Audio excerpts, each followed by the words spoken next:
上一集我们从中医的角度重新认识了脾虚，吃不多却常感觉到肚子胀胀的，明明睡了很久却还是觉得累，这些都可能和脾的运化有关。脾虚不是一夜之间突然发生的，而是饮食、作息和压力一点一点累积的结果。想要调理脾胃，健脾和祛湿缺一不可。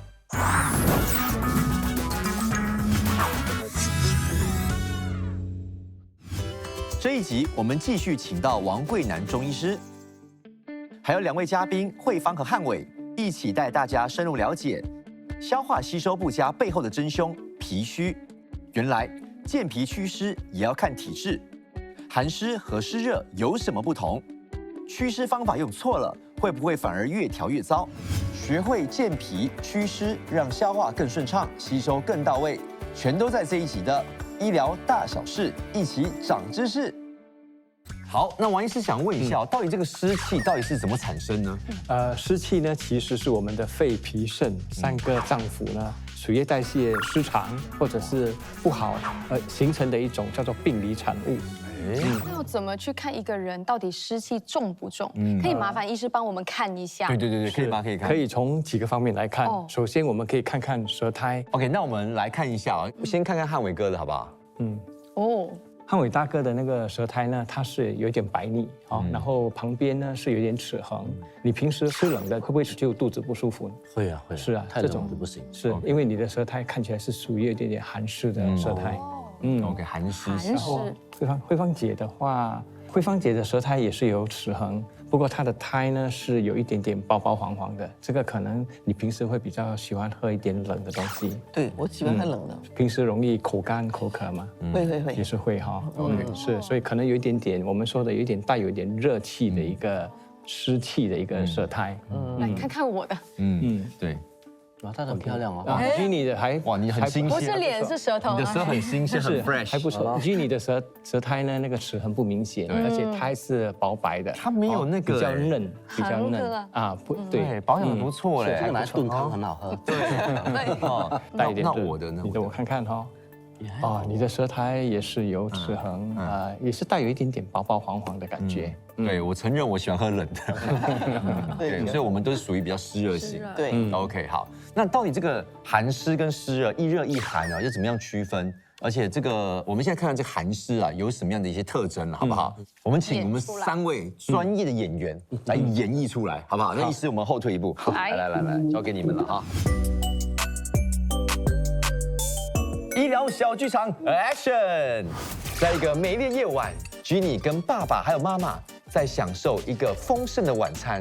他们一家很节俭，吃着已经放了1个礼拜的炸鸡，结果吃着 ，Jenny 就越吃越冷。很冷哎，你们不觉得冷吗？哪里有冷，热的要命！你生病了是不是？没啊，都没发烧。没有啊，可是真的越吃越冷。你怎么了？看，哎呦，我们就问一下王医师哦，这个为什么会有这样的情况啊？吃东西越吃全，然后就越来越冷，这样发冷这样。是寒湿体质的人的一个特点呢，就是会比较容易怕冷。就是说，同样的室温，别人觉得刚刚好 ，OK， 可是你却会觉得会冷 ，OK。另外很多时候呢，也会手脚也是会冰冷。然后是不是也会怕吹冷气对，他们也是很怕吹冷气，而且风如果大一点，有时候也会怕风。另外呢，他们因为怕冷，所以他们也比较喜欢喝一些热饮，所以他喝冷的他就肠胃肚子就不舒服。对。好，我们继续 ，Action！ 喝完这个热茶之后呢，整个人Jenny 舒服起来了，他开心继续享受他的晚餐，但是坐在旁边的爸爸突然面露难色。不觉得这个汤很淡吗？里面有加调味料？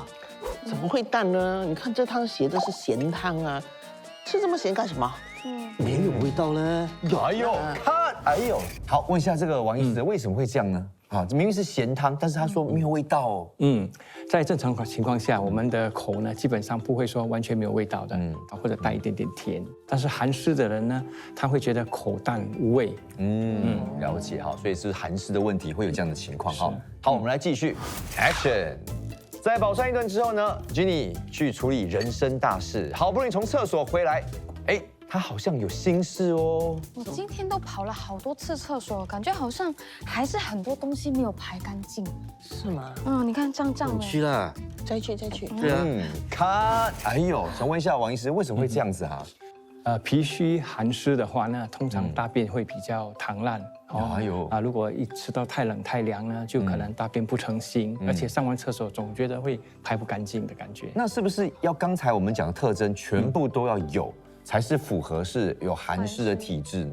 是，只要有符合上面的几项或者全部呢，都算是一种寒湿的体质。OK， 那如果说知道自己有这个寒湿的体质的话，那我们其实也可以从我们的饮食当中啊，就能够改善。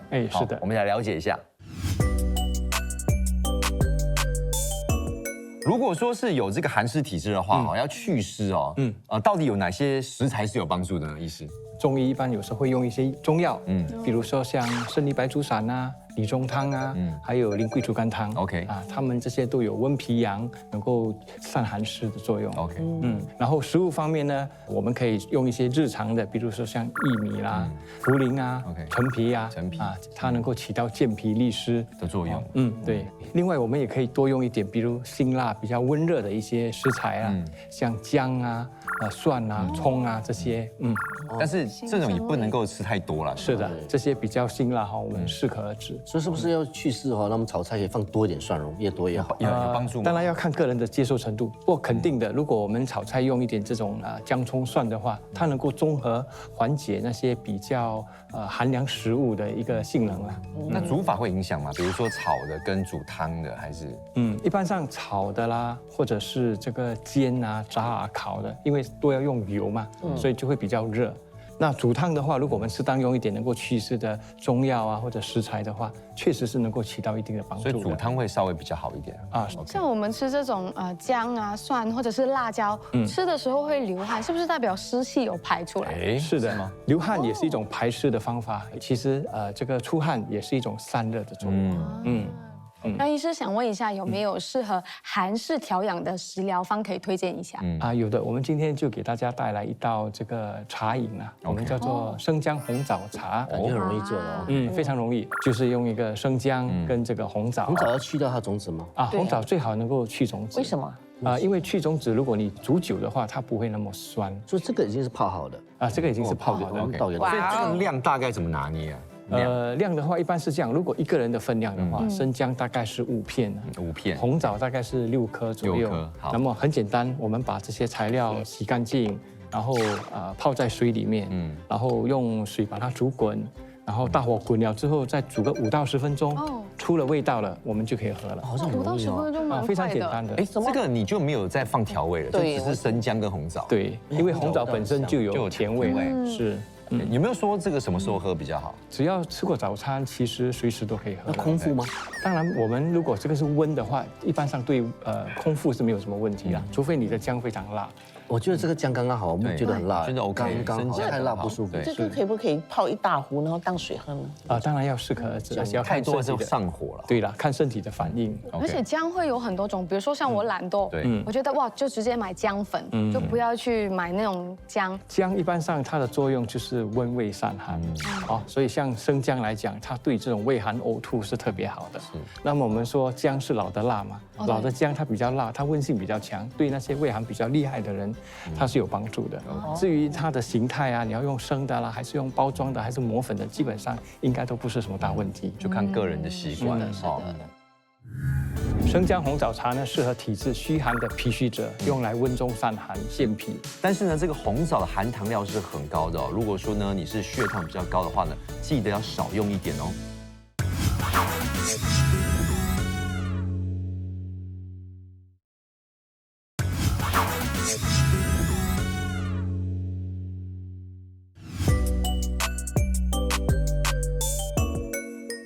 医疗小剧场 ，Action！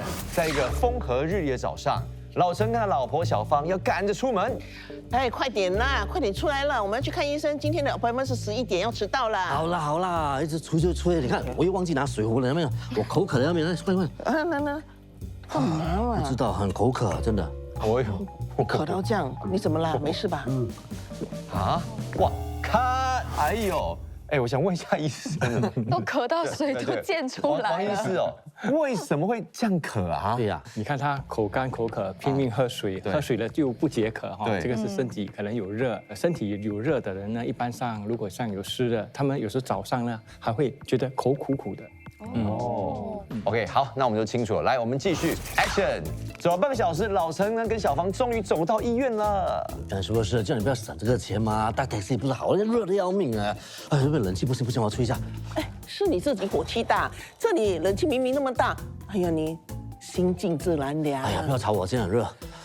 哎呦，哦，看 ，OK， 问一下医师哦，这个有湿热的人会这么怕热吗？是的，湿热的人当然是很怕热，而且很会出汗。哦那么别人觉得温度刚刚好，他觉得哇很热。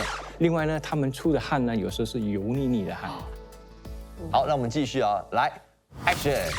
好，又过了半个小时，哎呀，这个老陈呢，终于做完了这个身体检查，从房间里面走出来。哎呀，惨了！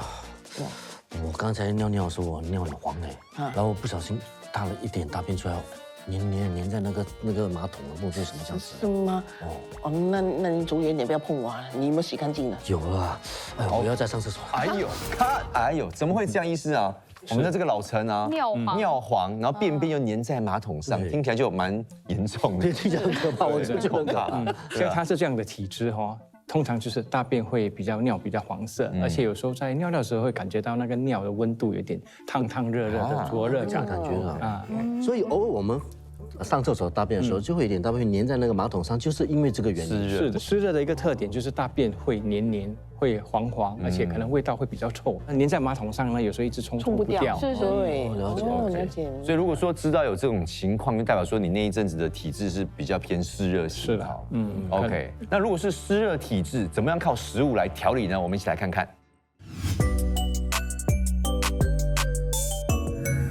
好，那如果是有这个湿热体质的朋友，有什么样的食材呢是会有帮助的？是的，比如说像湿热的话呢，一般上如果我们中医的话，用这个中药的话，有时候我们会用三仁汤、平胃散或者是葛根芩连汤，因为这些它都能够清除湿热。OK。那平常我们可以吃些什么呢？平常我们可以吃一些，比如说能够清理湿热的一些食材啦，对，像西瓜这个黄瓜、苦瓜、绿豆啊等等。感觉非常的清，很绿哦，很解热，对不对？看起来很清凉。但是也是要注意，那量不能吃太多，对吗？是的，特别是对那些如果说脾胃比较虚寒的人，手脚冷啊、腹泻的话，就不能够吃太多，要控制。是。那医师有没有一些适合湿热体质的食疗方可以推荐给我们？有的，我们也是可以从厨房当中找出一些食材来使用。今天做的一个非常简单的一个食疗方，叫做薏米绿豆粥。这个蛮常见的哈。是。那煮法你是怎么煮？煮法的话，我们就是把那个材料洗干净，泡在水里面。OK。然后呢，用大火煮滚了，小火再煮了大概20分钟。是。那么就可以吃了。当然，如果你要的话，可以适当调味。OK。它这个就是你是全部一起同时煮吗？是的，是可以同时煮。不过泡的时候呢，可以泡时间长一点。就是因为它这两个豆类啊，它都是比较坚硬的，所以我们可以泡个半个小时。然后直接用那个泡的水来煮。那水加多少呢？水的话，一般用750毫升就差不多。OK，就把它煮到滚。对，转小火，再煮一个大概15-20分钟。那个量呢？量你怎么拿捏？量的话，如果是一个人的量的话，大概是30克左右。OK，两个都平均的分量。那这个主要功效是什么？它的功效就是能够健脾、清热、利湿。那偏凉的东西会不会说适合早上吃还是晚上吃会比较好？一般上吃饱饭后吃就会比较好。当然如果是比较凉的，我们就尽量避免太迟吃。那医生想问你，这个你有调味吗？这个没有调味，完全没调味啊，没调味。对，这个薏仁本身可能它是比较清淡，不过它还是带有一点甜香的感觉啦。那这个可以天天吃吗？其实看个人的体质，不过我不建议天天吃，我觉得可能2天或者隔几天吃一次，也要看天气跟你当时的身体的状况。吃多了就可能很容易拉肚子，像我们这种比较寒的对寒凉的体质的人就会要小心慎用。芳姐就可以吃对，然后比较热的。是的，而且我们如果吃了这些比较寒凉的一些食物的话，我们其他的饮食就要稍微注意一下，也不要多再吃一些都是很寒凉的东西。了解。那如果我家里面就是因为比较忙嘛，有时候我一次过煮一大锅放在冰箱，这样子会建议吗？食物的话，一般上我们不建议放得太久了，当然是最好当天吃，会比较好。 OK，那我是比较好奇，像这个薏米有分生薏米、熟薏米啊，会有分别吗？是的，生的薏米呢，一般上是比较寒凉，所以用来利湿啊、清热啊，它的作用比较大。熟薏米呢，它的性质相对来讲比较温和啦，所以健脾方面是功效比较好。那么熟薏米其实很简单，如果你去买到生薏米，你找不到熟薏米，对，你只要回到家里把那个薏米放在锅里面，把它炒一炒，炒到有点焦黄啊，有点焦黄就可以用了。 OK， 就是它的那个寒就没那么重。是的，目的就是去除那个薏米的寒性。好，那便秘的人吃会好吗？啊，是便秘的话，我们要看，如果他的便秘是属于我们叫做的热秘，那他当然可以吃。如果他是这叫做冷的秘，就是冷身体因为冷而大便不出的话，那这个就可能不适合。这样很难区别，怎么去区别是热还是冷呢？对，是的，一般上就是看诊的时候，中医师会根据你的体质帮你判断。所以如果真的不太清楚自己的体质，也不要乱吃啊哈，去找一位中医师帮你就是确定说，哎，你到底是属于寒湿啊还是湿热型的？对，然后再对症下药会更有效。把个脉啊，知道这个。对。医师，我又口干，可是又会怕冷，到底怎么一回事？是的，既有寒湿又有湿热的表现呢，这种属于寒热错杂，就不能够简单的用温阳或者清热的方法，需要寒热同调。明白，所以最好找医师帮忙调理哦。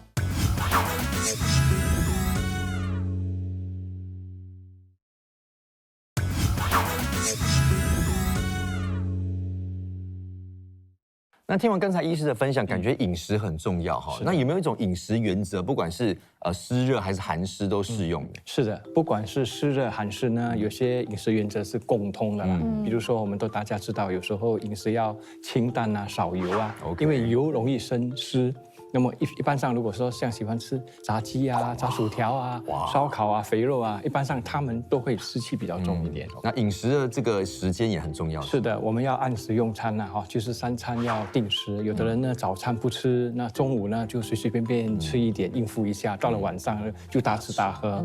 这种饮食习惯呢其实是最伤脾的。OK，而且我们每次说吃7分饱，因为吃太多脾胃的负担重，那么脾胃负担重，我们中医说会堆积成这个痰湿。那如果吃的太少，营养不够，气血又化生无源。好，然后是不是也不要吃这种比较冷的？是的。生冷容易生湿，而且容易伤脾阳，所以导致水湿的运化功能呢就下降。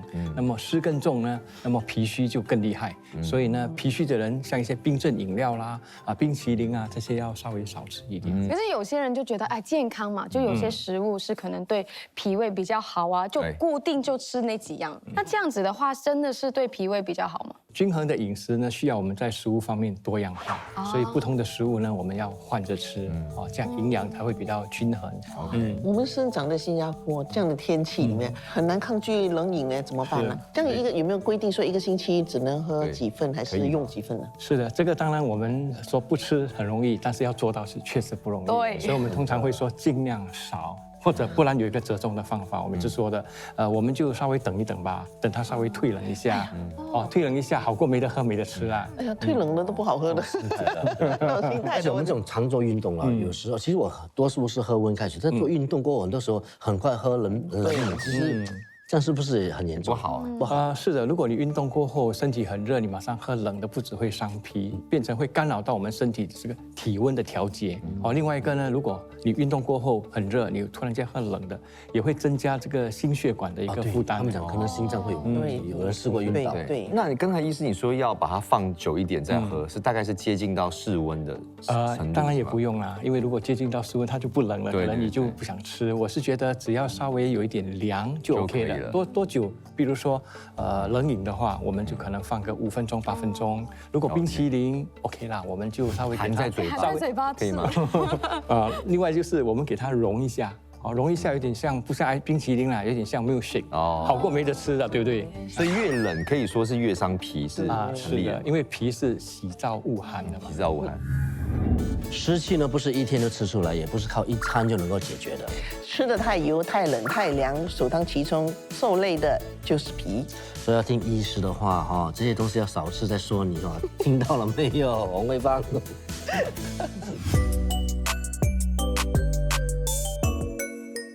好，那想问一下王医师，有没有一些是能够在家里就能够做健脾祛湿的一些穴位按摩啊？有的，我们给大家介绍这个足三里穴。是，它是我们在经络上叫做足阳明胃经的一个合穴。OK， 合穴的意思就是说它是精气汇集，而且是力量最强，深入脏腑的一个点，感觉很厉害，是个大哇，厉害！对，是一个大穴。那确实，足三里它具体位置在哪里？这个穴位，不如我们请汉伟大哥为我们示范一下。左脚右脚。我们用这个右脚哈，一般上我们取这个穴是要坐着，然后呢，我们的大腿屈成90度，90度。我们的这个膝盖呢，前下方有一个凹陷的地方，对，这个我们叫做外膝眼。那用4根手指作为一个宽度，那往下量，然后在这个点这边我们有块骨头。这个我们叫做胫骨，胫骨外缘呢，大概说我们叫做1横指，就是这个地方，就是足三里啊，这个就是足三里。然后是要按吗？还是要我们可以按压，可以按揉，可以针灸，不用捶打，不是说捶打。当然有人拍打，不过按压它的那个刺激会比较直接。我说就这个地方就是按压，对 ，OK， 会有什么感觉？功效？它会有点酸麻麻、胀胀的感觉。所以基本上你只要坐着的时候，你就可以按压了。是的，左右腿可以轮流按压。这个就是足三里，是我们调理脾胃的一个最重要的穴位，它能够加强脾胃的功能。另外呢，它也能够促进气血的循环。力度呢？对，力度的话适中，你只要感觉到有那个酸胀、酸麻的感觉就可以了。不用太大力。一直这样很大力按进去哦。不用一直很大力的按，你可以按揉或者按压都可以，比如按揉一揉，按压一压。我要按多久？一般上我们可以按个3-5分钟。如果说你说算多少下，可能120下、150下。聊了这么多，真的发现脾原来对身体影响是非常大的，又跟肝啊、肾啊，然后还有胃啊这些器官都有关联，所以真的平时要好好顾着身体哦。是，所以今天很感谢呢王贵南医师的分享，谢谢。好，谢谢慧芳姐、汉伟哥，谢谢。好，医疗大小事，一起长知识，我们下次见，拜拜。